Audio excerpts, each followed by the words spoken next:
예, 반갑습니다. 방금 소개받은 바른미래당의 최이배 의원입니다. 예, 간략히,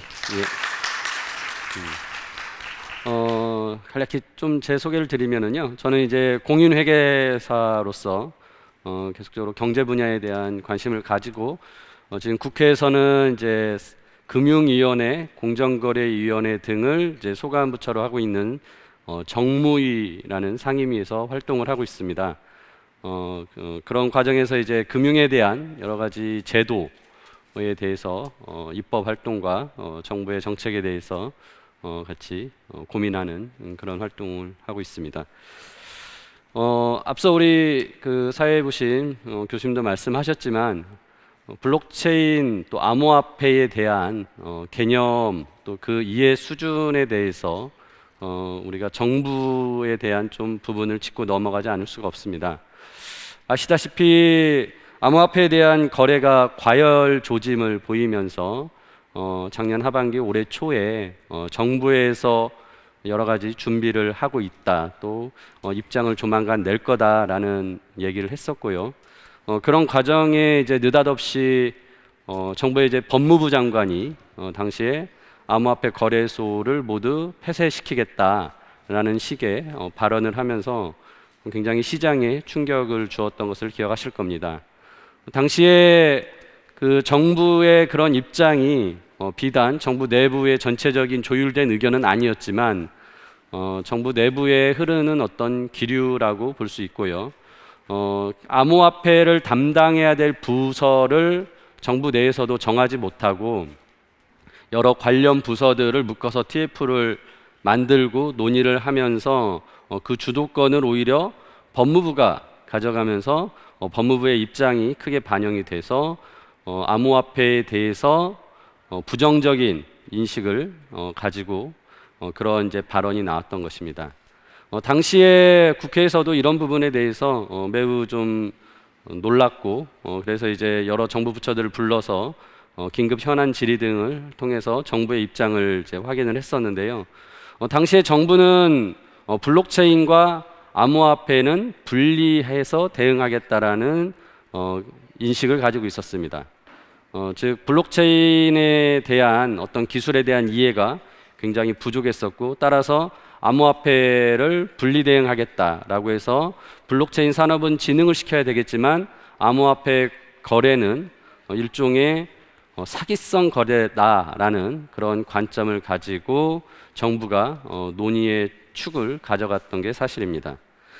이런 부분 때문에 오히려 국회에선 정부의 그런 어떤 대응에 대해서 비판을 하고 정부가 제대로 못한다면 결국 국회가 나서서 이런 부분에 대해선 논의를 주도해야 한다라는 여론이 있었습니다. 당시에 그래서 저희 당에서는 암호화폐 대응 TF를 만들어서 실제 블록체인 기술과 암호화폐에 대한 이해도를 높이고 그런 과정에서 현재 블록체인 산업을 진흥시킬 수 있는 법안들과 제도들은 무엇인가, 또 암호화폐 거래에 있어서의 부작용들을 방지할 수 있는 법안은 또 제도는 어떻게 마련이 되어야 될 것인가에 대해서 집중적으로 논의를 했습니다. 정부 부처의 현안 보고를 받고 각 또 이해 당사자, 거래소 등등을 포함해서 저희가 여러 의견을 받고 같이 논의를 하고 고민한 결과들을 몇 가지 입법으로 발의를 해놓은 상황입니다.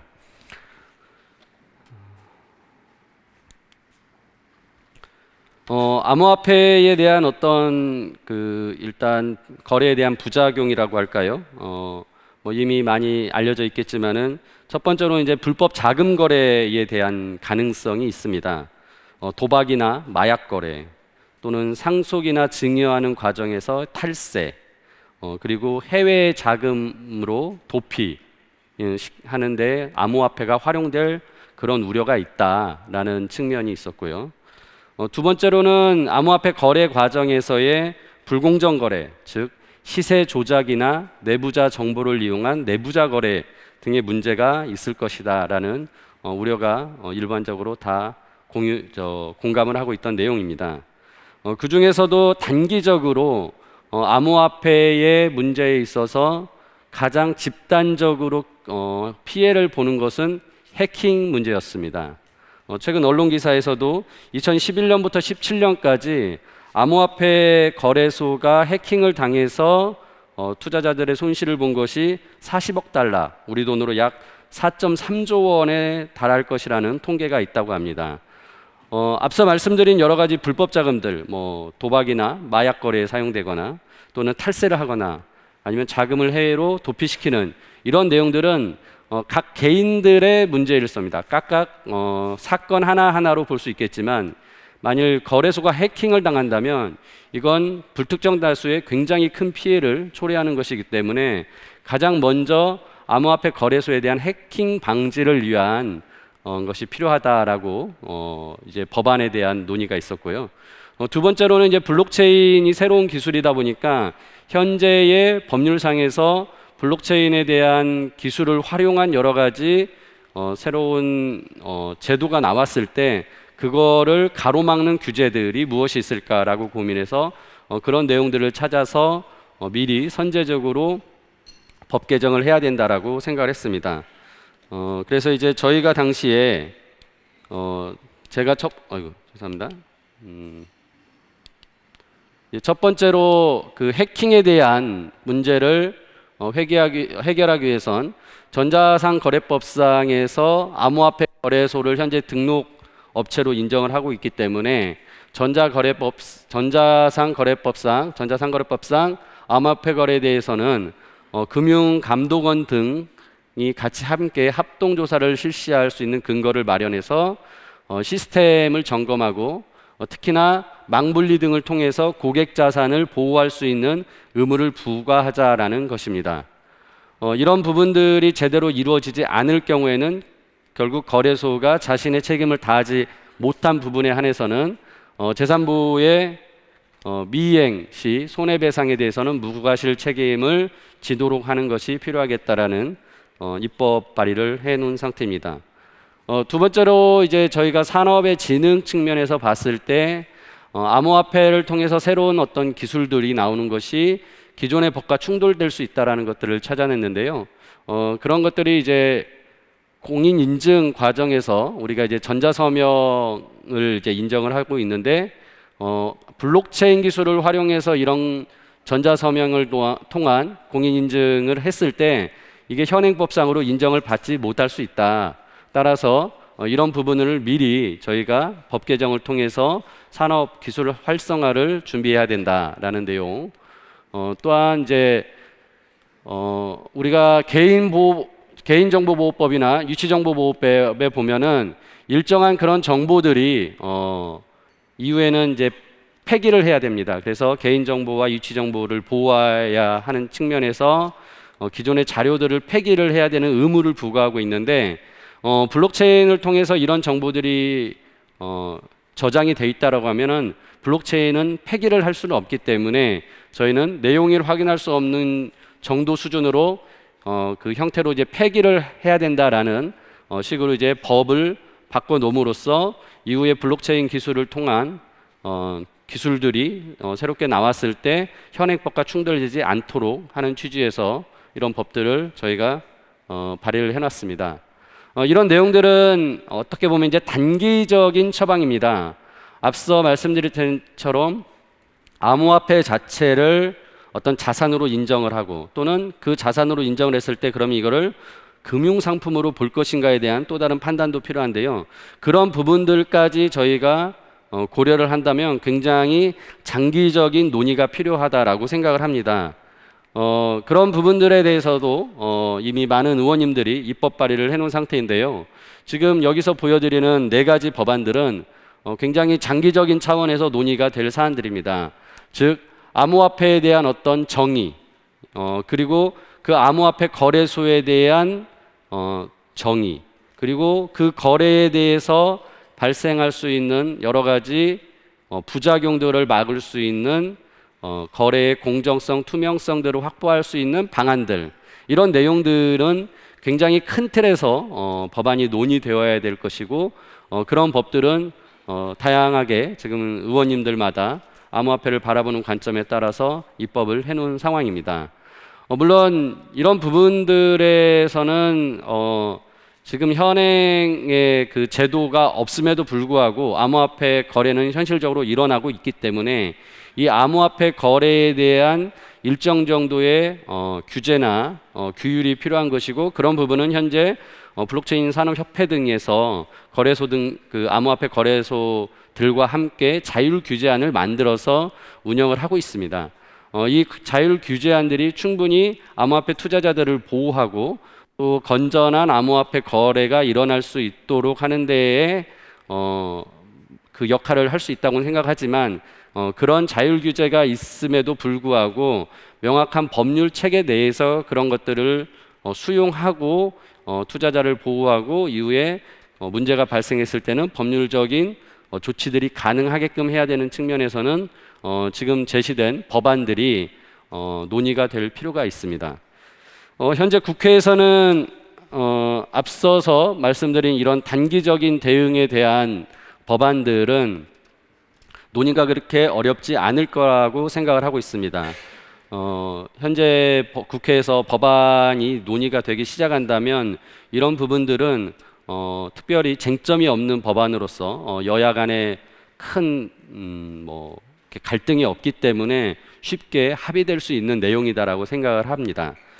또한 암호화폐의 정의나 암호화폐 거래소, 암호화폐 취급업자에 대한 내용들은 정부 당국에서 암호화폐와 암호화폐 거래소에 대한 입장이 명확히 마련이 되어야만이 논의가 시작이 될 수 있을 것으로 생각합니다. 하지만 아직 정부에서는 앞서 말씀드린 대로 암호화폐에 대한 개념과 또 블록체인 산업에 대한 이해가 충분하게 이루어지지 않은 상황이어서 상당히 제가 보기에는 시간이 걸릴 것으로 예상을 합니다. 예, 제가 이 정도 내용을 준비했고, 혹시 필드에서 질의를 하신다면 제가 좀 답변을 하는 시간을 갖도록 하겠습니다. 제가 다음 또 일정이 있어서 바로 자리를 떠야 되기 때문에 다른 분들의 패널들 말씀까지는 듣지 못하고 여기서 좀 질의응답을 받도록 하겠습니다.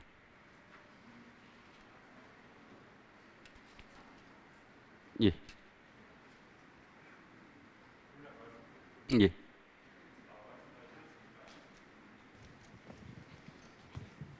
예, 말씀 잘 들었습니다. 저는 법무부인 태평양에 있는 박종백 변호사입니다.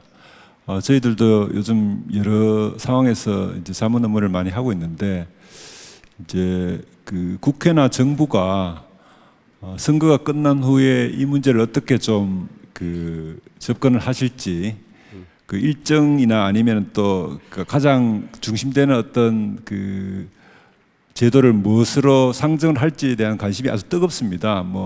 의원님 잘 아시겠지만 오늘 중국이나 미국, 일본에서 오신 분들도 결국엔 국가 간의 공조가 중요하다는 이야기도 하고 있는데, 그래서 그런 점에서 발표하신 내용 외에 선거 끝난 이후에 이 암호화폐 및 블록체인에 관한 규제 또는 제도 개선에 관해서 조금 더 예상하시는 어떤 가장 우선되는 쟁점과 그에 대한 일정에 대한 어떤 의견이 좀 있으시면 좀 말씀해 주시면 시장에 도움이 많이 될 것 같습니다. 예. 일단 국회 내부적으로 저희가 생각할 때는 앞서 말했던 이런 단기적인 제도에 대한 부분은 굉장히 논의가 신속하게 이루어질 수 있다고 생각하고요. 다만 이제 그 올해 초에 굉장히 그 시장이 과열되면서 암호화폐에 대한 열기가 논쟁이 뜨거웠을 때에 비해서 지금은 좀 잦아든 측면이 있습니다. 약간 여론에 대한 그 환기가 필요하다는 생각이 들고요. 그런 부분이 또 함께 된다면 제가 보기에는 올해 안에는 충분히 이런 법안들이 논의가 돼서 통과될 가능성이 있다고 생각을 합니다. 다만 이제 후자의 장기적인 어떤 그 정부의 입장들이 나와야 돼서 장기적인 어떤 논의가 필요한 부분들은 제가 보기에는 쉽지는 않을 것 같습니다. 특히나 아까 말씀드린 이 암호화폐에 대한 정의를, 자산성을 인정하느냐 마느냐에 대해서 현재 법원에서는 몰수의 대상으로 보았기 때문에 자산성은 인정을 하였는데, 이 암호화폐를 그러면은 거래에 대한 형태로만 봤을 땐 금융상품의 모양과 굉장히 유사합니다. 하지만은 우리가 일반적으로 금융이라는 것 자체가 자금 조달의 어떤 목적으로 활용이 돼서 금융상품이 나오는 것인데, 과연 암호화폐를 금융상품으로 볼 수 있느냐, 그리고 그 금융상품의 틀 안에서 우리가 거래소에 대한 그 거래의 어떤 그 논리들, 로직들을 수용하고 정부가 거기서 그만한 대응책을 내야 되느냐라는 걸 봤을 때는 현재 정부 부처 내부에서 좀 비판적으로 제가 말씀드리면 서로 맞지 않으려고 하고 있습니다. 그러니까 예를 들어서 이런 행태가 굉장히 금융상품과 유사하기 때문에 뭐 금융위가 이걸 맡아야 된다라고 했을 때 금융위도 별로 탐탁하게 생각하지 않고 아까 말씀드린 대로 전자상거래 업체로 현재 등록이 되어 있으면 공정위가 담당을 해야 되는데 공정위 입장에서는 이거는 자신들이 맡은 분야하고는 전혀 자기네가 그 규율 대상으로 하는 어떤 내용들하고는 너무 상이하다라는 판단이어서 그 공정거래위원회에서도 적극적으로 지금 대응을 하지 않는 상황입니다. 따라서 그러다 보니까 아까 전에 말씀드린 정부 부처 내에서 서로 누군가 주도권을 잡고 깊게 논의하지 않는 상황이고 그러다 보니까 법무부가 오히려 이런 부분에 대해서 주도권을 잡고 논의하다가 올해 초에 엉뚱하게 거래소를 폐쇄하겠다라는 결론에 이르렀던 것처럼 좀 정부의 입장이 지금 명확하지 않은 상황이어서 장기적인 논의, 제가 보기에는 올해 안에 이런 그 심도 깊은 논의들은 좀 어렵다라는 개인적으로 판단을 하고 있습니다. 한편 이제 약간 국가 간 공조에 대해서도 말씀하셨는데요. 제가 지난 겨울에 이제 홍콩과 싱가포르를 이제 그 금융당국과 같이 이제 미팅을 하고 이제 그런 암호화폐에 대해서 얘기를 같이 좀 나눴는데요. 저희가 보기에는 오히려 금융 선진국이라는 그런 곳에서 금융이 굉장히 활성화된 곳에서 그런 곳도 암호화폐에 대해서만큼은 굉장히 보수적인 생각을 가지고 있었다는 걸 확인했고요. 오히려 거래의 량이 그 전 세계적으로 볼 때 굉장히 많았던 우리나라를 오히려 주목하고 있었습니다. 한국이 어떻게 하는가에 따라서 한국의 규율과 제도가 전 세계 시장에 어떤 그 스탠다드가 될 수도 있다라는 그런 얘기를 했었고요. 그런 면에서는 오히려 우리 정부의 입장이 굉장히 좀 무거운 상황이어서 신중론을 또 가질 수밖에 없다라는 그런 측면도 함께 있었습니다.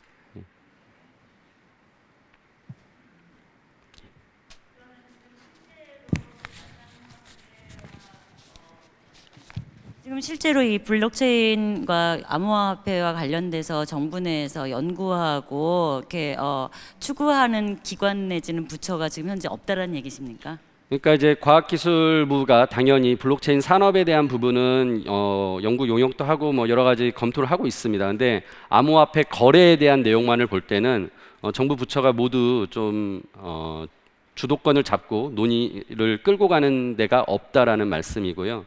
그래서 이제 아까 전에 저희가 과기부 등을 불러서 여러 가지 산업에 대한 활성화 부분을 얘기할 때는 굉장히 논의가 같이 잘 이루어지는 편입니다. 하지만 이제 거래에 대한 부분은 좀 쉽지 않은 상황이다라고 말씀드리겠습니다.